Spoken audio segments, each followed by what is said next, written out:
Hi, my name is John Marshall. I'm the Executive Director of the World Ethical Data Foundation and the CEO of the World Ethical Data Forum.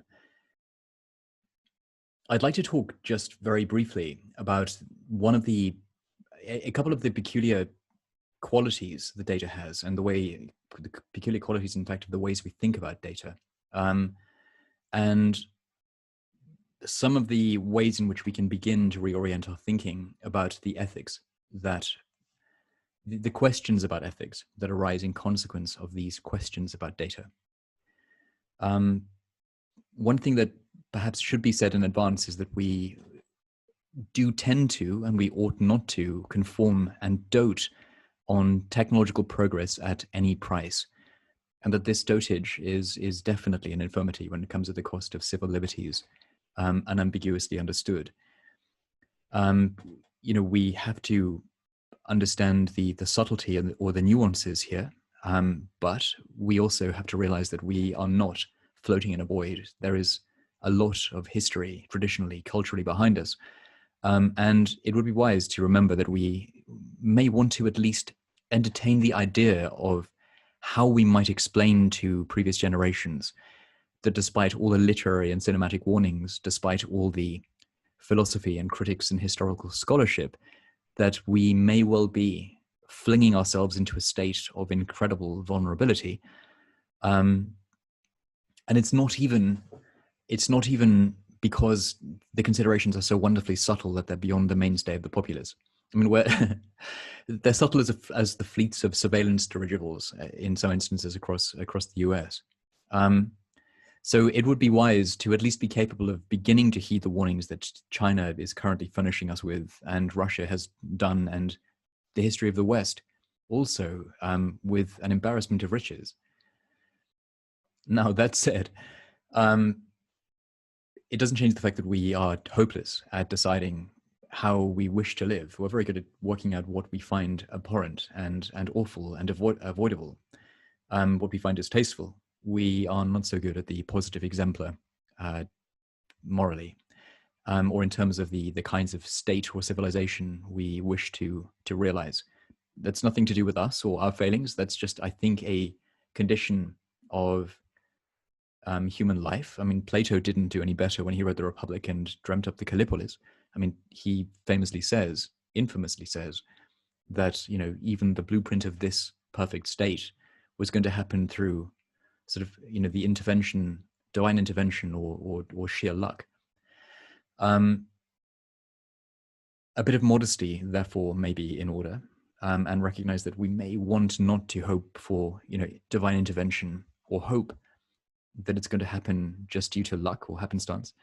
We may wish to, muddle along and try to work out the right way of establishing a discussion that allows us at least a chance of composing our differences with other cultures and traditions. Data is one of those areas now which I think allows us to recognize that dealing with the sorts of technology that have become such a part of the fabric of life, we can begin to make distinctions with no difference. Practically, we speak of data, but what we mean in essence is something not distinct from the stuff or the fabric of the life we're living on a daily basis. Whether it's the economy and it's being a digital economy, or it's a democracy and it's having to do with informational democracy and information flow, and it's to do with the ways that we vote, or it's to do even with military infrastructure, and so this aspect of the state as well. And national security, which now again is a nation and national security that seems to have no boundaries, given the uncontainability of data other than by cryptographic means. Despite all of those complications, however, we are able to recognize that there's a great bifurcation. The positives of data for life are potentially so great that it might be, unambiguously, maybe the only unambiguous moral failing not to pursue them and pursue their realization. And yet the negatives are so severe as well that we can't help but recognize that civil liberties can be trounced if we don't, I think, rub our eyes and ears and pay attention to both what is the case and what the implications may well be. A bit of historic context might come in handy from time to time in this regard, when we've tended to allow people to concentrate power into their own hands, largely unelected hands. That can be quite dangerous. These are serious questions anyway. So let's just begin to look at data generally, and how, in terms of the technical sorts of data, we are using computers to do all sorts of things. We can simulate the weather. We analyze DNA sequences, population growth. We look at financial markets. We can model the beginning and the expansion and even the end of the universe according to certain models. We look at chaotic systems. We can use data to test for and diagnose illness, potentially saving millions of lives. We can and have been modeling human cognition and behavior. Quantum states. We've been looking at the interactions of individuals with systems online and with one another, and even to predict the results of elections. All of this is the kind of impartial, analytic, non-interventionist observation of systems and data sets designed to understand how they evolve according to their own principles, that has proven invaluable to science and predictive analytics. However, in addition to such structuring and analysis of data in search of new insights, also exists an ever more lucrative market that recruits AI and the potential of data in order to help shape and determine these very behaviors. A recent and notorious case in point is that of Cambridge Analytica, now something everybody knows after the Great Hack documentary. But it's worth just remembering, as almost a symbol, how their psychographics, or their work with psychographics, meant that they were able to identify individuals most susceptible to political persuasion, capable of being drawn over into another way of thinking or voting, or otherwise thereby confirmed in their beliefs, and how they then used this analysis to feed content intended to shape attitudes, opinions, and ultimately the voting behavior of these individuals according to the interests of their clients. Now, manipulation of data has long been exploited for the achievement of financial and political ends. It's not at all new. Gerrymandering and malapportionment of the electorate are supreme examples of this. Yet, so goes the claim, although it is worth remembering Cory Doctorow's essay on our nervousness about mind control and about Manchurianism. It's a timely corrective, actually, that essay. Yet, so goes the argument, never before has a gerrymandering of an individual's personal values and beliefs been so easily accomplishable as they currently are. And with already well over half the world's entire population regularly able to access the internet, and so subject to such persuasive technologies, and with more and more of our life coming down to the ways in which the AI which govern those systems involve us in their processes to encourage and manipulate engagement, there may well be no area in today's world with quite so much at stake, given how it implicates every institution of importance, from the markets already mentioned to the democratic process simpliciter and the people thereby voted into power and able to make decisions about war and COVID-19 policy and anything else. So at least taking seriously the current state of affairs around data harvesting and use, and the technologies which are developing, and how great a leverage and influence over the future the control of these domains is, we can begin to ask a few, I think, rather interesting questions about the ambiguity of certain of the concepts involved. So a couple of complicating factors, and these are, rather interesting. The scope of data. the scope and the nature of the issues around data are not at all immediately obvious. Um, Data isn't only a technical thing. It's not a technical problem only. Something about how data is generated, how it's optimized, how it's put to work. But importantly, there's also the semiotic concern, and a question of how data comes to have meaning at all and be useful. So that whether the term data is used in a general way to describe gathered bodies of facts, the stuff of Wikipedia or science articles, or it's used more technically to designate the materials of statistics or data analytics. Whatever the case, a datum is only ever a unit of potential information until it's placed in an interpretative framework or a theory, some sort of context that grounds it and which gives it significance. Now, that semiotic fact is very, very trivial. It's not going to shock anybody. But the consequences of this are far-reaching, and they're worth reflecting on, because the frameworks which ground those data are not restricted to science, mathematics or statistics, but rightly understood they can be seen to form hierarchies of shifting, interdependent, and often competing narratives and priorities that run the whole gamut, from the stuff of from the dialectical, sort of in pursuit of truth, to the realpolitik, which take in even the narratives propounded by media and governments, which at their worst dispense or downgrade the truthfulness of the claims made, and instead simply seek advantage from them. So, although extremely valuable in their own right, to embrace the technical considerations of data alone exclusively would thereby to miss a significant point,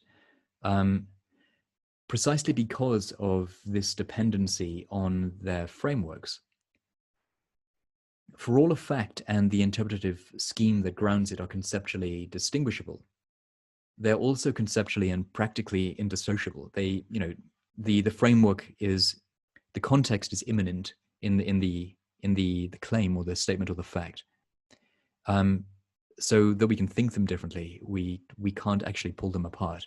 What that means, in essence, is that the problem of data implicates the entire knowledge economy, and it embraces fake news, media narratives, and the impact of social media quite as naturally as the considerations of bias in data analytics and AI. And it's for this reason, actually, that we spend so much time at WEDF talking to theorists and journalists and politicians, as well as those directly implicated or directly involved in the creation of data and data technologies. It's precisely so that we can address the question as responsibly and as richly as possible. Now, what's fascinating also is that in addition to the oddness around the idea of data, is the oddness around the complacency with which we treat of ethics. I mean, ethics boards are springing up all around the place. I mean, again, notoriously, the one at Google, which lasted just a few days until it became a public issue, until it became it isn't even a matter of diminishing returns. It's that it was a cynical marketing ploy that didn't work out particularly well, it would appear. But for all the questions around the ways that we ought to live seem to be tricky, there are a great many boards of that sort keeping track of the answers being given, as if there is a sort of domain or an area of expertise relevant to ethical judgments. One of the profound problems is that questions like this are seldom straightforward. Ethical questions generally are seldom straightforward, but especially not so in in an area the scope and implications of which are unclear, it being new, and for which our intuitions, our moral intuitions, as well as our intellectual intuitions, are potentially ill-suited. We're hopeless, intellectually at thinking data aggregation. It's very hard to keep all of the relevant things in mind at a sufficient level of complexity and dynamicism to really do anything useful with it. The Snowden disclosures are a case in point, where lots of information was given us about the ways in which metadata are used by surveillance institutes. We see the fact of it, we recognize it, but we don't really understand, I think, how deep that goes. It's hard to keep this in mind. Anyway, the point is that because of the curious lack of fit between our intuitions potentially and the ethical questions that seem to arise, and the nature, in essence, of technology and data itself, this may be one of the times that we ought to avoid. We ought to try to avoid demagoguery. So if there's a right answer, in essence, potentially the answer is to establish an ongoing discussion that strives to identify and minimize the chances that we make the kinds of potentially catastrophic errors that definitive answers can incline us to, and to maximize the chances of delivering positive goods, the kinds of goods that these technologies so amply promise. What I would counsel is a bit of modesty, therefore, in light of these questions, because issues, again, as unclear, as significant, and as urgent as these ones, those around knowledge technologies generally, and I don't just mean data and AI, I also mean actually the printing press, free speech. These aren't, I think, a matter for demagoguery, but of balanced and collaborative democratic effort by people of all perspectives and traditions and even cultures, given the way that the consequences of the assimilation of these technologies implicates us all in I think, ways which are now almost a foregone conclusion. So what I would like to veer into as a way of summarizing, I think, the condition that we have all of these peculiar, we have a lack of fit between our intuitions and the ways that we're attempting to understand new technologies, that our ethical intuitions may well be a poor fit for this. And we need to start asking those questions well, is to insist that we don't get distracted. We don't have our attention diverted by the technical details, that we have to remember the matters of principle, which are behind that, which are fundamental to the issues. This requires a bit of courage, actually, because it has us have to, for the first time when we're hopeless. Historically, we've been hopeless at determining answers to these questions. We have to begin to weigh up what sort of future we wish to live, and what kind of life do we wish to live, not just individually, but collectively. How do we wish society or civilization to be? Not least because this is no longer just a matter of, of Britain being Britain surrounded by water, or America sort of unto itself, or China unto itself. But there is this this peculiar sort of community globally, and this is going to affect the sorts of compromises we're forced to make about the ways that we're forging a future which, again, will contain and implicate everybody potentially. So we are living, I think, in a different world now, and there has to be integrity in the process of this discussion. But it doesn't change the fact that we have to step back and take on responsibility for weighing those things ourselves. We can't resign ourselves to the inevitability of history realizing itself in a good way. As I've said, that has tended never to work out very well historically. It's also the case that this is bystander effects raised to the nth degree, and about such an important question, it is not even on the table. Seneca has a beautiful expression where he talks about unless we know which port we're sailing to, no wind is helpful. That is more or less how we stand in relation to the technology question, the data question, where we have, on the one hand, negatives which are so serious, and positives which are so very real, that the moral failure to repeat may well be not to pursue their possibility. And so what we want to do is to not treat this like the Scylla and Charybdis, because in fact it's not. It's rather we have to steer it so that we get the one rather than the other. And we can only do that if we have a clear idea of both. We can get a good sense of what we do not wish to dispense with, which parts of our civilization, which parts of our culture do we wish not to let go of because they're essential, crucial, even structurally, to the right and healthy functioning of a democracy, for example. And which positives do we wish to pursue? We have to forge for ourselves moral or political exemplars that allow us to direct our course. Not an easy matter. Plato failed. Marx failed. It's been a rather hellish history, and Hegel failed. It's all of history is a bit of a mess as far as political theory goes. However, we nonetheless are at a place where we can't but make the choice. And if we don't, then we're choosing simply to resign ourselves to better heads than our own, as we would hope. And my feeling is, given that many of the decisions being taken about the issues which are determining the shape of the future, and that they're market motivated, we would be, I think, mistaken.